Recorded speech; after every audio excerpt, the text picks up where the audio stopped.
In this video, I am going to be showing you how I made this video.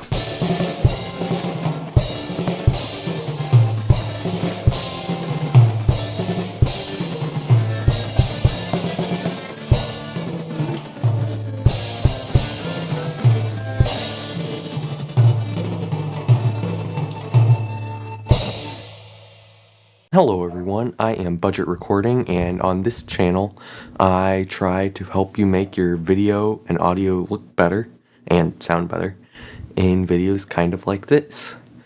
I think I'm going to start transitioning more to drum videos now, just because that's what I'm interested in and that means more content for you.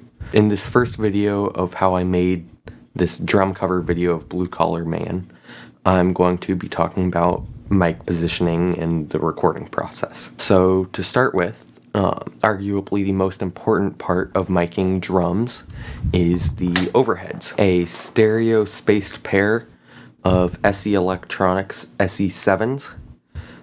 These are small diaphragm condensers. And then they've got a built-in 20 dB pad as well as a low-cut filter. I had these, if I remember right, 49.5 inches away from the center of the snare drum, both pointing to it. So they were pretty far away, but that's just to give you a larger stereo image. For the snare drum, I had pretty much the most uncreative mic possible. I only had one, but it was the SM57. It was pretty close to the snare, angled pretty much right at the center of the drum, very close to the rim. I used an Audix device, I believe it's called. For the bass drum, I used the SE Electronics V-Kick, which has four different voicings. You can scoop the mids out, and you can also boost the highs, depending on what modes you select, and you can use both together. But this was more or less in the center of the bass drum, almost touching the resonant head.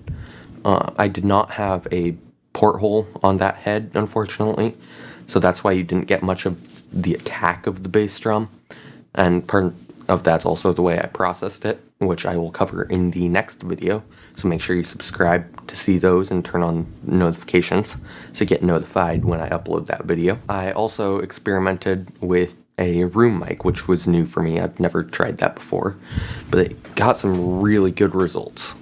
For that, I used the AKG P120.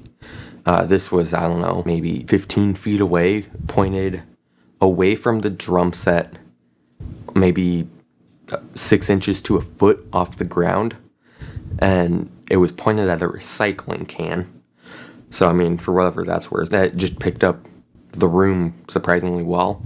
This mic also has a 20 dB pad and a low-cut filter. Those are just the basic mics that I used and roughly where I put them. For recording it, since I only have a desktop, I don't have a laptop that's capable of recording. I recorded everything straight onto my Zoom LiveTrack L20. No compression, no EQ or anything on there. And then I edited everything in Ardour and mixed it, everything like that, to get the video that you saw. So that is the mics that I used for recording my cover of Blue Collar Man by Styx. Stay tuned for the next video on how I mixed all of it.